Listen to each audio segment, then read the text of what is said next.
감사합니다. 정말 감사합니다.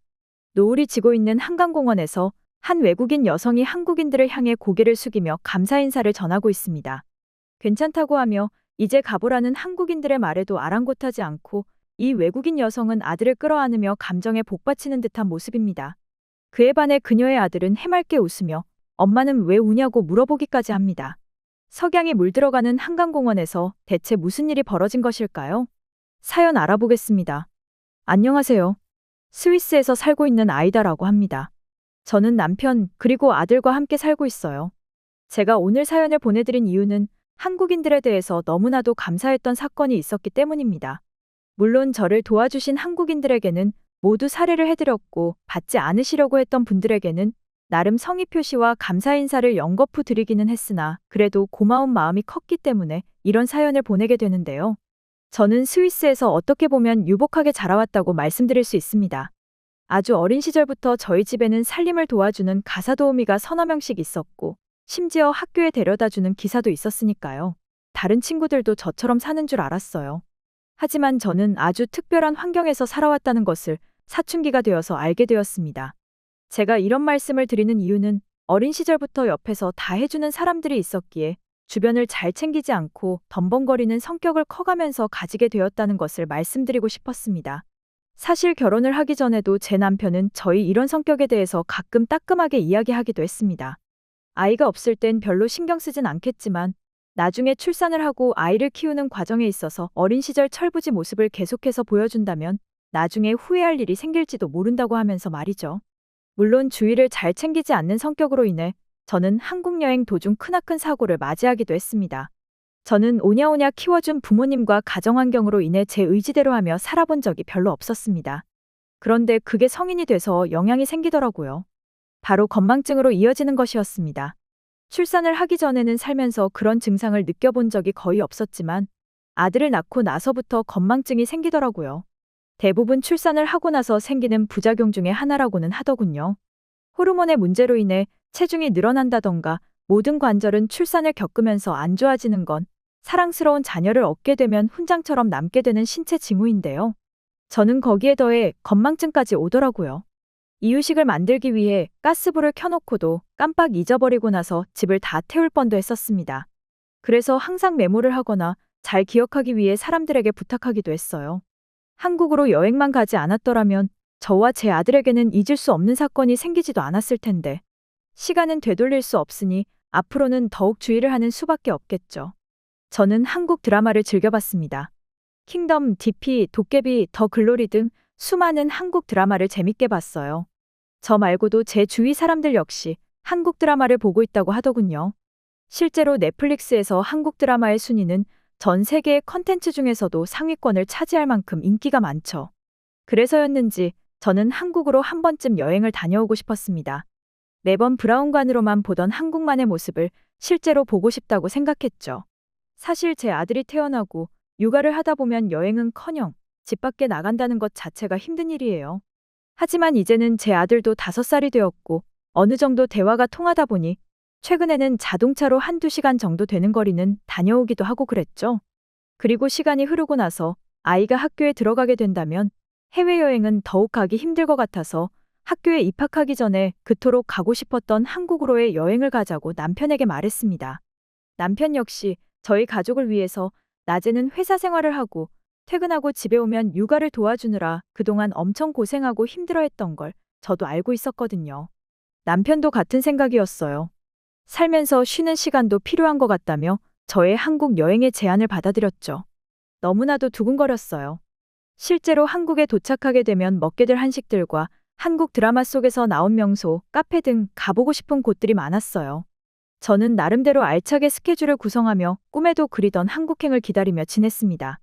아들의 어린이집 방학 시즌에 맞춰 저희 가족 셋은 한국행 비행기에 올랐어요. 정말 오랜만에 비행기를 타보는 것 같았습니다.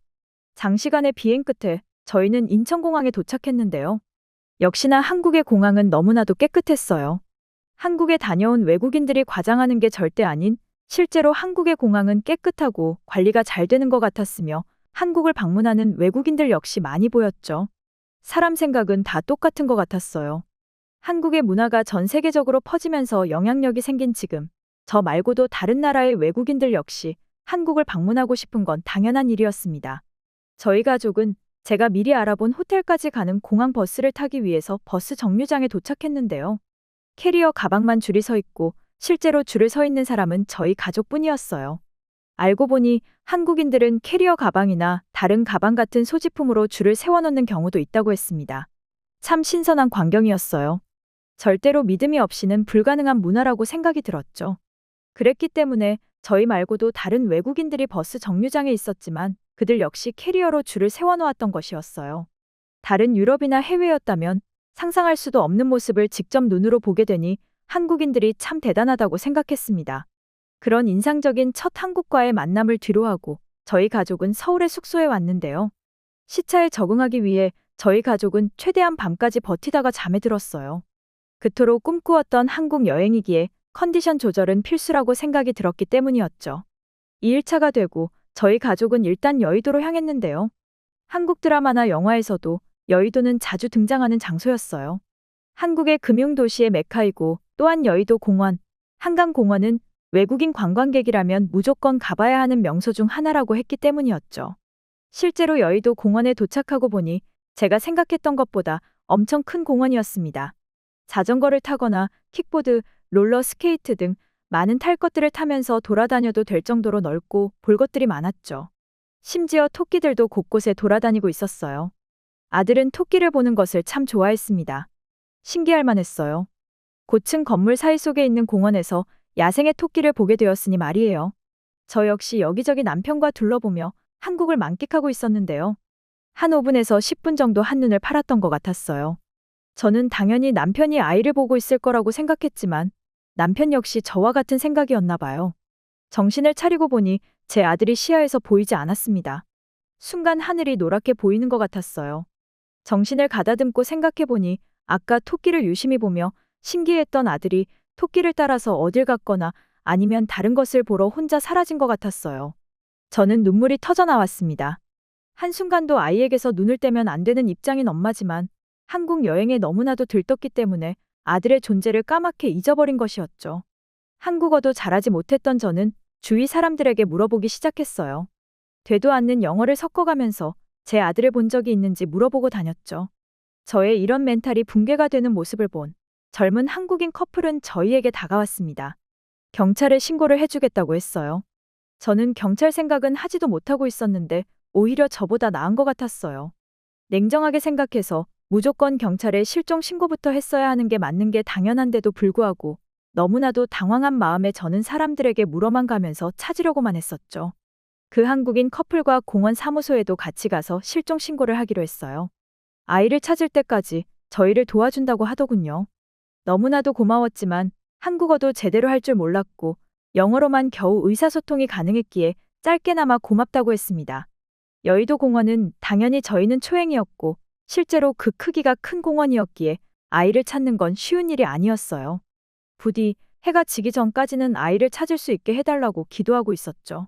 그렇게 눈물범벅이 되어 아들을 찾고 있던 와중 한국인 커플 중 한국인 남성의 전화기로 경찰에게서 전화가 걸려왔습니다. 제 아들을 찾았다고 하는 것 같았어요. 아이가 있는 곳까지 저희는 전속력으로 달려갔습니다. 아이는 한강공원에 있었습니다. 하지만 눈물은커녕 웃고 있었어요. 저와 남편의 속도 모른 채 말이지요. 저는 놀란 마음에 아들을 혼내려고 했으나 제 아들을 보살피고 있던 한국인 부부는 저의 이런 행동을 예상했는지 제 눈을 보며 말리는 듯 했습니다. 오히려 아이가 더 놀랄 수 있을 것 같다고 눈으로 말하는 것 같았어요. 저 역시 그 낌새를 알아채고 나중에 조용히 따끔하게 타이르기로 했습니다.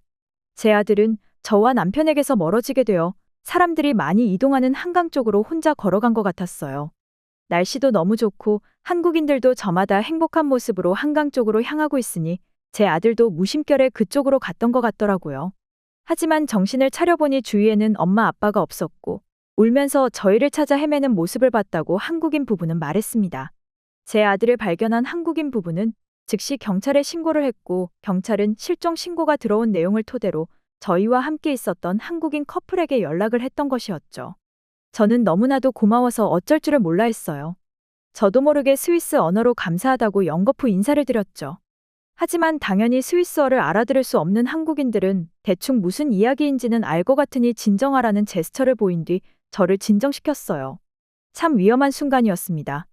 만약 한국인 커플이 나서서 저희를 도와주지 않았고 제 아들을 한국인 부부가 발견하고도 경찰에 신고를 하지 않았더라면 아마 제 아들을 찾는데 더욱 많은 시간이 소요가 되었을지도 모르는 일이었죠.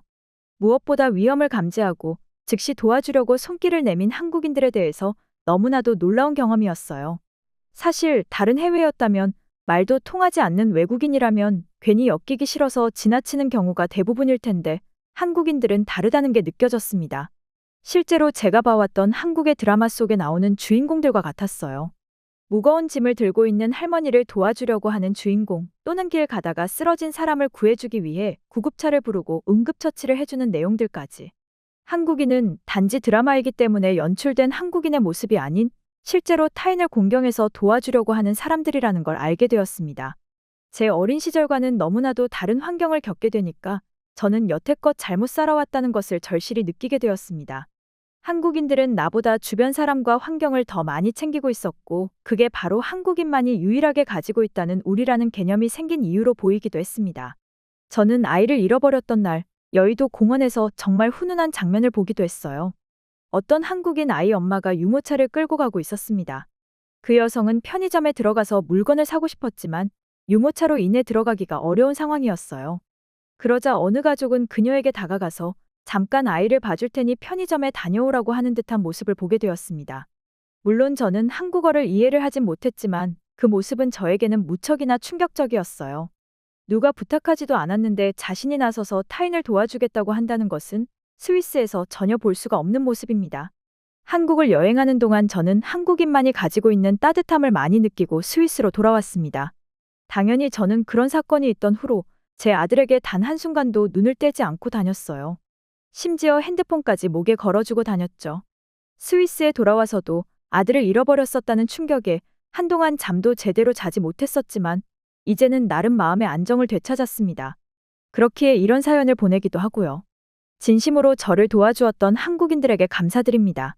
지금까지 스위스의 아이다 님의 사연을 살펴보았는데요. 머나먼 한국까지 와서 아이를 잃어버렸으니 얼마나 충격을 받았는지 상상도 할 수 없습니다. 한국인들의 도움으로 아들을 찾았다고 하니 정말로 다행이라는 생각이 드는데요. 앞으로도 육아를 하는 데 있어서 힘내시길 바랍니다.